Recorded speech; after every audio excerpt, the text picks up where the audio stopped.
अभी साउंड में बढ़ते हैं आगे टॉपिक में। ये जो टॉपिक है ये आपके एग्जैक्टली सीबीएसई कोर्स में नहीं है ये टॉपिक, लेकिन आगे के सेंस में आएगा। अगर आप साइंस लिए रहोगे तो सीबीएसई में आएगा 11th में, एंड आईसीएसई में इसका जिक्र शुरू हो जाएगा क्लास 10th से, लेकिन 11th में तो फिर सभी को पढ़ना पड़ेगा और उतनी ही डेप्थ से पढ़ना पड़ेगा, बच कोई नहीं पाएगा। तो ये छोटा सा टॉपिक है रेजोनेंस और साउंड का, बहुत इंटरेस्टिंग फिनोमेना। साउंड में अभी तक तो हम समझ पाए कि फ्रीक्वेंसी क्या है, एम्पलीट्यूड क्या है और ये सब चीजें। यहाँ पे बहुत मतलब फैसिनेटिंग सा फिनोमेना है रेजोनेंस, इसके बारे में आप देखते हैं। तो सबसे पहले शुरू करते हैं रेजोनेंस विद पेंडुलम्स। तो हमारे पास 5 पेंडुलम्स हैं और सबकी लेंथ जो है वो अलग अलग है, और लेंथ ऑफ पेंडुलम पे डिपेंड करता है कि उसकी फ्रीक्वेंसी क्या होगी, फ्रीक्वेंसी ऑफ ऑसिलेशंस, वो कितनी तेजी से आगे पीछे होगा। तो हम यहाँ देखते हैं कि हमने इस पेंडुलम को छेड़ा था सिर्फ, यहाँ पे यही चीज हम साइड व्यू से कर रहे हैं। ब्लैक बॉल को हमने वाइब्रेट किया और ये ऑसिलेशंस कर रहा है, और सारे पेंडुलम्स की एक फ्रीक्वेंसी है, नेचुरल फ्रीक्वेंसी जिसे कहते हैं, जिस फ्रीक्वेंसी पे वो आगे पीछे होंगे। तो हम ये देखते हैं कि जो इसके सबसे नियरेस्ट वाला जो पेंडुलम है वो सबसे ज्यादा वाइब्रेट कर रहा है इसके साथ। तो यानी कि जिसकी नेचुरल फ्रीक्वेंसी है उसके पास वाली नेचुरल फ्रीक्वेंसी पे वो ज्यादा वाइब्रेशंस पहुंचा पा रहा है, और जिनकी फ्रीक्वेंसी, नेचुरल फ्रीक्वेंसी थोड़ा सा दूर है पहुंच में, जिनकी लेंथ ऑफ स्ट्रिंग कम है और ज्यादा है, उन तक थोड़ा कम पहुंचा पा रहा है, लेकिन पहुंच रहा है। ठीक है, इसी चीज को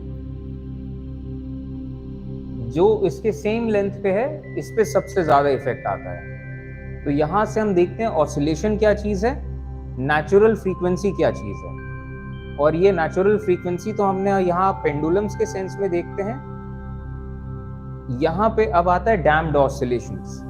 डैम्प्ड ऑसिलेशंस इस चीज को कहते हैं, हमारे इस नेचर में फ्रिक्शन है तो हम वो कल्पना करते हैं कि हम फोर्स लगाएंगे, ये हमेशा चलता रहेगा, लेकिन होता नहीं है, क्योंकि फ्रिक्शन की वजह से कुछ ना कुछ एनर्जी डेसिपेट होती जाती है, जिसके चलते अगर हम इस तरीके से स्प्रिंग के किसी सिस्टम को हम डिस्टर्ब करें तो ऑसिलेट करेगा, लेकिन इसके ये जो ऑसिलेशन से थोड़ा सा कम होता जाएगा, एम्पलीट्यूड कम होता जाएगा, और इस चीज को हम कहते हैं डैम्प्ड ऑसिलेशन। डैम्प्ड ऑसिलेशन का मतलब कि उसका ये एम्पलीट्यूड आहिस्ते आहिस्ते कम होता जा रहा है। और क्यों? क्योंकि इसकी एनर्जी लॉस हो रही है बार बार फ्रिक्शन के लिए। तो ये चीज हो गई डैम्प्ड ऑसिलेशन। अब अगर हम किसी ऐसी चीज में जिसमें एक फ्रिक्शन का फोर्स आ रहा है या रेजिस्टेंस आ रहा है, अगर हम चाहते हैं ये ऑसिलेट करते रहे तो हमें इस पे एक्स्ट्रा फोर्स लगाते रहना पड़ेगा। ठीक है, तभी ये लगातार करते रहेगा, वरना रुक जाएगा। तो ये चीज तो हो गई डैम्प्ड ऑसिलेशन। अब हम अगर ऑसिलेशंस करवाएं या वाइब्रेशंस करवाएं बाहर से एनर्जी दे देके, तो यहाँ पे हमें एक ऐसा पॉइंट आता है जहां पे हमें एक चीज पता चलती है कि रेजोनेंस जैसी एक चीज है। जैसे कि जब आप एक्चुअली इस चीज को एक्सपेरिमेंट में देखेंगे तो और क्लियर होगा। ये सेटअप हमारे पास है, यहाँ पे हमारे पास एक मेटल है जिससे एक पिन जुड़ी है और ये स्प्रिंग जुड़ी है, और यहां से भी स्प्रिंग जुड़ी है, बीच में एक मेटल का एक प्लेट है। और ये जो मशीन है, इस मशीन में हम यहां से इसका एम्पलीट्यूड डिसाइड कर सकते हैं कि ये ऊपर नीचे कितना एम्पलीट्यूड से होगा, और यहां से हम फ्रीक्वेंसी डिसाइड कर सकते हैं कि कितनी तेजी से होगा। ठीक है, सेटअप क्लियर है? तो हम यहां से एम्पलीट्यूड इसका सेट करेंगे, तो ये कितना ऊपर नीचे हो रहा है, ये एम्पलीट्यूड इसका सेट हो गया। और ये फ्रीक्वेंसी है अभी 2 हर्ट्ज। 2 हर्ट्ज यानी कि 1 सेकंड में 2 बार ये ऊपर नीचे होगा, और यहाँ फ्रीक्वेंसी 1 के आसपास हो गई, तो यानी कि 1 सेकंड में 1 बार ऊपर नीचे होगा। आप देख भी सकते हैं 1 सेकंड में करीब 1 बार हो रहा है, 1 हर्ट्ज। अब यहाँ से हम फ्रीक्वेंसी थोड़ा थोड़ा सा बढ़ाना शुरू करते हैं और हम देखते हैं कि इसके वाइब्रेशंस पे क्या असर पड़ेगा। ये अभी कितना वाइब्रेट कर रहा है हमें नजर आ रहा है, और हम यहाँ से सिर्फ इसकी फ्रीक्वेंसी बढ़ाएंगे। ये फ्रीक्वेंसी से हम क्या कर रहे हैं, एक्चुअली इसको फोर्स दे रहे हैं ऑसिलेशंस करते रहने का। तो हम 2 हर्ट्ज हो गया, थोड़ा सा और बढ़ाते हैं।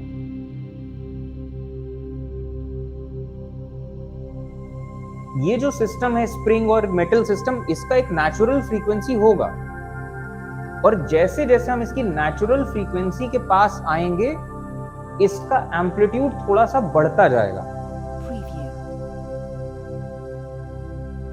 जैसे हम 3.2 आ गए तो देखिए और बढ़ गया, 3.3 के आसपास तक आते आते देखिए कितना एम्पलीट्यूड हो गया इसका। यानी कि ये फोर्स इसके नेचुरल फ्रीक्वेंसी, मतलब ये जो फ्रीक्वेंसी का रिदम हम इसको दे रहे हैं फोर्स के फॉर्म में, ये इसकी नेचुरल फ्रीक्वेंसी के पास है। और जैसे जैसे हम फ्रीक्वेंसी बढ़ा रहे हैं तो हम फिर से पाते हैं कि वो एम्पलीट्यूड जितना जा रहा था वो अब उतना नहीं जा रहा, एम्पलीट्यूड फिर से कम हो गया। जबकि देखिए फ्रीक्वेंसी अब 5 के आसपास आ गई, फिर भी इसका एम्पलीट्यूड कम है। तो यानी कि हम 3.3 के आसपास पहुंच रहे थे तो एम्पलीट्यूड बढ़ रहा था, और इसके बाद जाने पे एम्पलीट्यूड फिर से कम होने लगा। तो यानी कि ये 3.3 आसपास ऐसा एक फ्रीक्वेंसी है जो इसके नेचुरल फ्रीक्वेंसी से मैच कर रहा है, जिसके चलते ये बहुत मैक्सिमम एम्पलीट्यूड दे रहा है। तो ये एक रेजोनेंस जैसी एक चीज है। नेचुरल फ्रीक्वेंसी के बराबर अगर हम फोर्स्ड वाइब्रेशंस करें तो ये इसका एम्पलीट्यूड बढ़ता जाएगा।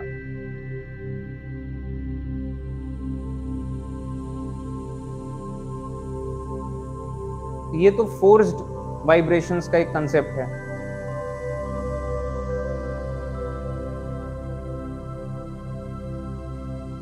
और फ्रीक्वेंसी बढ़ा देंगे थोड़ा सा और, तो ये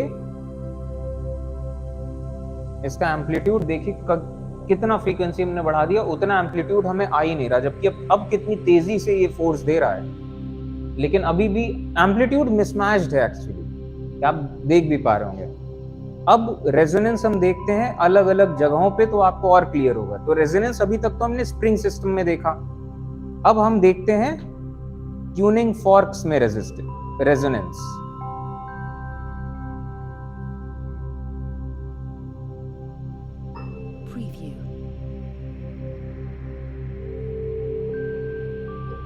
इन दोनों का नेचुरल फ्रीक्वेंसी सेम है। हमने इसको बजाया तो फ्रीक्वेंसी इसमें ट्रांसमिट हुआ क्योंकि नेचुरल फ्रीक्वेंसी सेम है, और इसको हमने बंद कर दिया लेकिन फिर भी इसमें आवाज आ रही है। तो हम नीचे इसके जब ऑसिलोमीटर लगाते हैं तो ये आवाज पकड़ लेता है। इसको हमने बंद कर दिया, इस पे अभी भी आवाज चल रही है।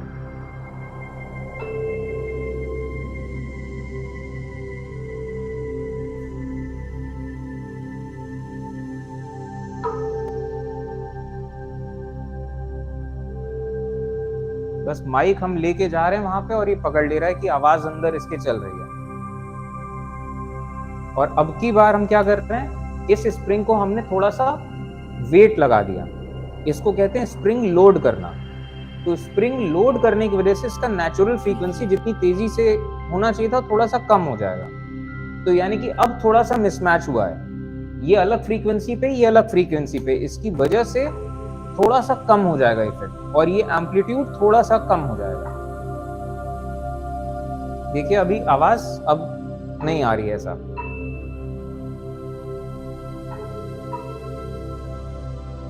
ठीक है, बहुत खुश था आदमी। ठीक है, अब जरा देखते हैं रेजोनेंस एक्चुअली होता क्या है।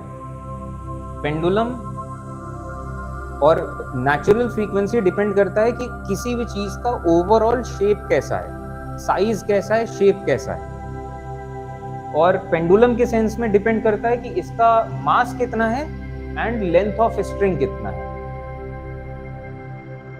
तो अगर हम पेंडुलम को थोड़ा सा धक्का दें तो ये आगे पीछे होगा, तो ये इसका नेचुरल फ्रीक्वेंसी है। स्प्रिंग है, स्प्रिंग में लोड है, हमने इसके थोड़ा सा नीचे कर दिया तो ये ऊपर नीचे हो रहा है, ये इसका नेचुरल फ्रीक्वेंसी है।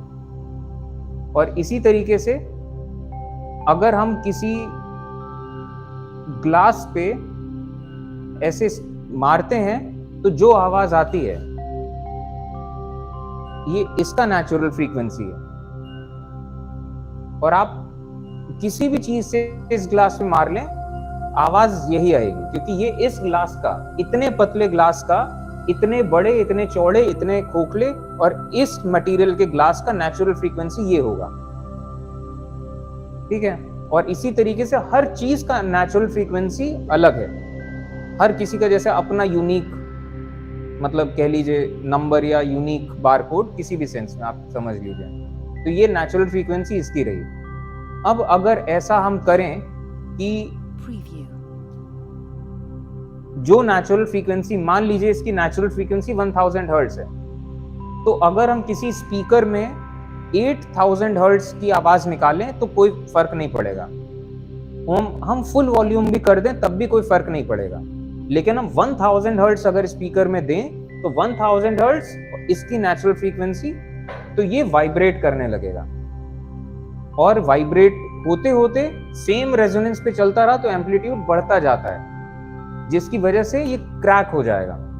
और इस रेजोनेंस को आप ये समझिएगा, भाई पूरी चीज आपको इस बात से समझ में आ जाएगी कि जैसे हम किसी पेंडुलम पे फोर्स लगाएंगे तो पेंडुलम आगे पीछे होना चाहिए। हम अगर ऐसे फोर्स लगाएंगे तो आगे पीछे ढंग से नहीं हो रहा है। हम फोर्स ही तो लगा रहे हैं लेकिन ढंग से नहीं लगा रहे हैं। और गलती क्या है इस फोर्स लगाने में? जिस फ्रीक्वेंसी के साथ फोर्स लगाना चाहिए था हम वो फ्रीक्वेंसी से फोर्स नहीं लगा रहे हैं। तो हम फोर्स इतना लगा रहे हैं, देखिए नहीं चल रहा। जबकि सही फ्रीक्वेंसी से हम फोर्स लगाने लग जाए, सही टाइम पे धक्का देने लग जाएं, टाइम पे, तो ये चलने लग जाएगा और इसका एम्पलीट्यूड बढ़ने लग जाएगा। यही चीज होता है जब ये सीसॉ वाला जो झूला होता है, आप एग्जैक्ट एक ऐसा प्रिसाइज टाइम होता है कि उस टाइम पे आप थोड़ा सा भी धक्का लगाते रहो तो एम्पलीट्यूड बढ़ता जाएगा उसका। थोड़ा सा ही धक्का लगाओ, लेकिन वो हर बार थोड़ा थोड़ा सा लगाते रहो, चाहे खुद झूल रहे हो चाहे किसी और को झुला रहे हो। तो मोर और लेस रेजोनेंस वहां पे आप समझ सकते हैं। अब जरा हम देखते हैं रेजोनेंस इन एक्शन कि और कहां रेजोनेंस हम देखते हैं। तो ये जो चीज हमने देखी कि हम इस कांच को तोड़ेंगे साउंड का यूज करके, फ्रीक्वेंसी बढ़ाते जा रहे हैं और इसका नेचुरल फ्रीक्वेंसी के पास पहुंच रहे हैं। देखिए वाइब्रेट कर रहा है, वाइब्रेशंस बढ़ते जाएंगे।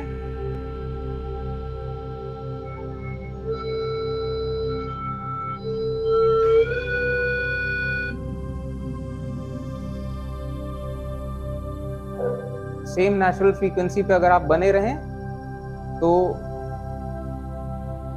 एम्पलीट्यूड बढ़ता जाएगा, और एम्पलीट्यूड उसके वाइब्रेशन का बढ़ेगा तो वो इंटैक्ट चीज टूट जाएगी। एक ऐतिहासिक ब्रिज था, सस्पेंशन ब्रिज, जिसको टेकोमा ब्रिज जिसका नाम था, ये ब्रिज कोलैप्स होता है। ये सस्पेंशन ब्रिज इसे कहा जाता है जो सस्पेंशन से इस तरीके से बनाया जाता है। दुनिया का सबसे बड़ा सस्पेंशन ब्रिज बना था, इंजीनियरिंग मार्वल था, और 35 किलोमीटर पर आवर की स्पीड से हवाएं चलने लगी। और इस कंप्लीट स्ट्रक्चर में कितना लोहा लगा होगा, कितना कुछ लगा होगा, लेकिन सब लगने के बाद ये जो ज्योमेट्री का एक स्ट्रक्चर बना, इस फुल स्ट्रक्चर का एक नेचुरल फ्रीक्वेंसी बन गया, क्योंकि वो एक अपने आप में एक 1 यूनिट जैसा बन गया। तो इस नेचुरल फ्रीक्वेंसी के बराबर आए आसपास की हवाएं उस फ्रीक्वेंसी से इसको वाइब्रेट करेंगी, तो इस पे ऐसे वेव्स बनने शुरू हो गए, रेजोनेंस होना शुरू होगा, और ये एम्पलीट्यूड इसका बढ़ता गया। हवाएं बहुत तेज नहीं चल रही थी कि तूफान आ गया, हवाएं ठीक ठाक ही चल रही थी, लेकिन एम्पलीट्यूड वो ऐसा पर्टिकुलर फ्रीक्वेंसी था कि एम्पलीट्यूड इसका बढ़ता चला गया। और कितना ऐसा ये वेव्स झेल पाता है, तो ये पूरा फिर कोलैप्स हो गया। और आप देख पा रहे होंगे सस्पेंशन ब्रिज है तो इतना मूव कर पा रहा है, इतना फ्लेक्सिबल है, लेकिन ये सरवाइव नहीं कर पाया।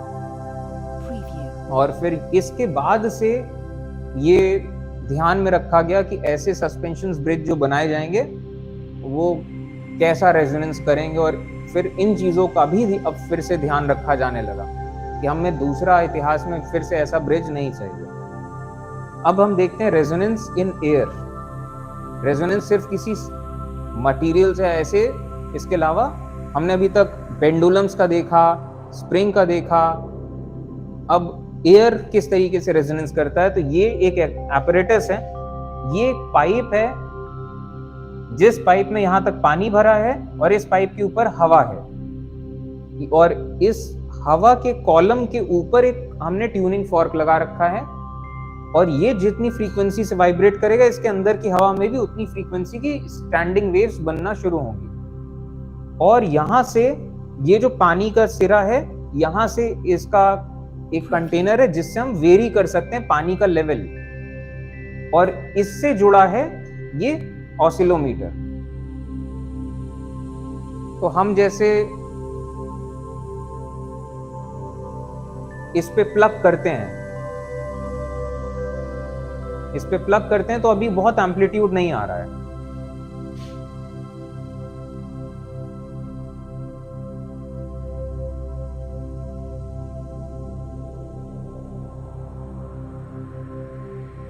और अब हम पानी का लेवल कुछ इस तरीके से बढ़ाएंगे, और एक्चुअली ये पूरा हमने कैलकुलेट कर लिया है कि ये जो लेवल है, इस लेवल के ऊपर ये इस लेंथ पे एक्चुअली रेजोनेंस और वो प्रॉपर हो पाएगा कि एक स्टैंडिंग वेव बन पाए λ/4 लेंथ की। ठीक है, तो ये पानी जैसे जैसे यहां तक आएगा, इसकी लेंथ इतनी होगी, वैसे ही अचानक से एम्पलीट्यूड बहुत बढ़ेगा। यहां से हम देखते हैं, हमने इसको अब स्ट्रक किया है, पानी का लेवल कम होता जा रहा है, तो देखिए एम्पलीट्यूड बढ़ रहा है। और पानी का लेवल जैसे ही इसके पास आएगा, एम्पलीट्यूड और बढ़ेगा।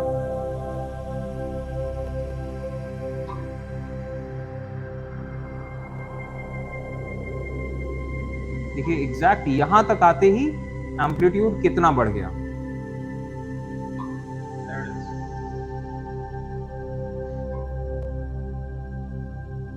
क्योंकि ये साउंड का वेलोसिटी से हमने कैलकुलेट किया कि कितना में λ/4 लेंथ जो है, और ये λ/4 कैसे आया, ये सब 11th की मैथ्स में आएगा कि कैसे वो नोड बनेगा, कैसे वो स्टैंडिंग वेव बनेगा, ओपन एंड क्लोज्ड एंड, ये सब 11th की मैथ्स है, मतलब फिजिक्स है, फिजिक्स।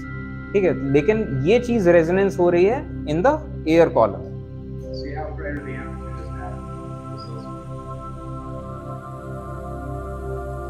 कुछ और एग्जांपल्स देखते हैं रेजोनेंस के। तो जैसे गाड़ियों के ऊपर बर्फ जम जाती है, बर्फ हटानी है, तो गाड़ी को रिदमिक तौर पे आप आगे पीछे करें, तो कुछ आपको इस तरीके से रेजोनेंस फ्रीक्वेंसी के चलते आप बर्फ हटा पाएंगे। बड़ी सी बेल बजानी है, तो कुछ रिदम के साथ आप फ्रीक्वेंसी देंगे, तो आप इतनी बड़ी बेल आराम से बजा पाएंगे।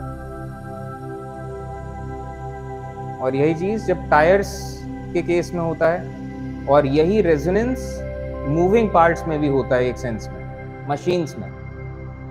तो जब सेम नेचुरल फ्रीक्वेंसी पे वाइब्रेशन हो रहा है, तो वाइब्रेशन का एम्पलीट्यूड बढ़ेगा, तो नट बोल्ट जो है वो ढीले हो जाएंगे, और बाकी और भी कई सारी चीजों पे असर पड़ता है। ठीक है, तो ये सब चीजें हो गई रेजोनेंस।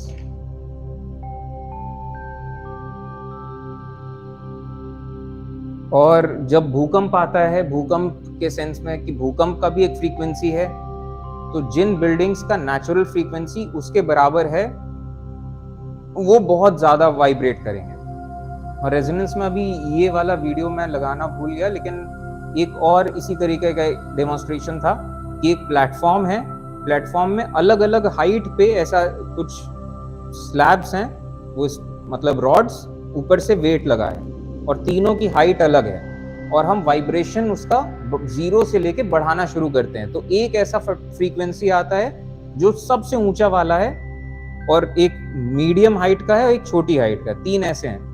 तो एक फ्रीक्वेंसी आती है कि सबसे ऊंचा वाला सबसे ज्यादा वाइब्रेट कर रहा है, बाकी दोनों कम कर रहे हैं। फ्रीक्वेंसी आप बढ़ाते जाओ, फिर एक ऐसी फ्रीक्वेंसी आती है कि सबसे ऊंचा वाला सबसे छोटा वाला कम वाइब्रेट कर रहे हैं, बीच वाला बहुत ज्यादा वाइब्रेट कर रहा है। फिर एक फ्रीक्वेंसी आती है कि ये दोनों मीडियम एंड बिग साइज ये कम वाइब्रेट कर रहे हैं, सबसे छोटा वाला बहुत तेज वाइब्रेट कर रहा है।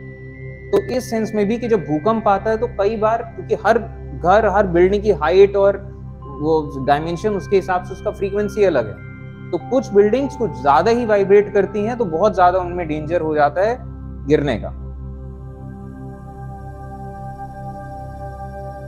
तो रेजोनेंस मशीन पार्ट्स में होता है, सस्पेंशन ब्रिजेस में होता है, और इसके अलावा sound box, musical instruments, air column, कई जगहों पे रेजोनेंस हमें इस तरीके से देखने मिलता है। ठीक है, तो ये साउंड के लेवल पे एक बड़ा इंटरेस्टिंग सा टॉपिक था और आपको लाइफ में मिलेगा ही कभी ना कभी ये।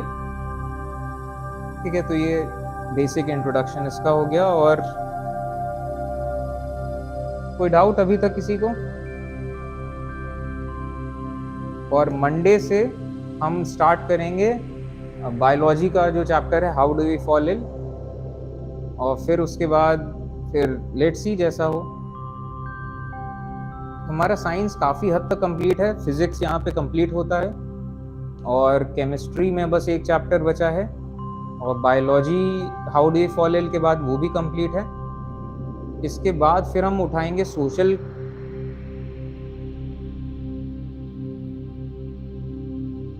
ठीक है, तो इसके बाद हम सोशल उठाएंगे, एंड सोशल के बाद फिर ये पूरा सोशल के साथ ही साथ इधर से पूरा रिवीजन स्टार्ट करेंगे कि फिजिक्स उठा के चैप्टर 1 ऑनवर्ड्स, और ये फाइनल में तो पूरा सिलेबस आना ही, तो फिजिक्स उठा के चैप्टर 1 ऑनवर्ड्स रिवीजन हो गया, बायो उठा के फिर चैप्टर 1 ऑनवर्ड्स पूरा रिवाइज, इस टाइप से फिर। लेकिन और जैसे आपको सिलेबस के सेंस में जैसे मैं आपको दिखाऊं, अच्छा आ रहा है, चलिए ठीक, करा देंगे वो भी।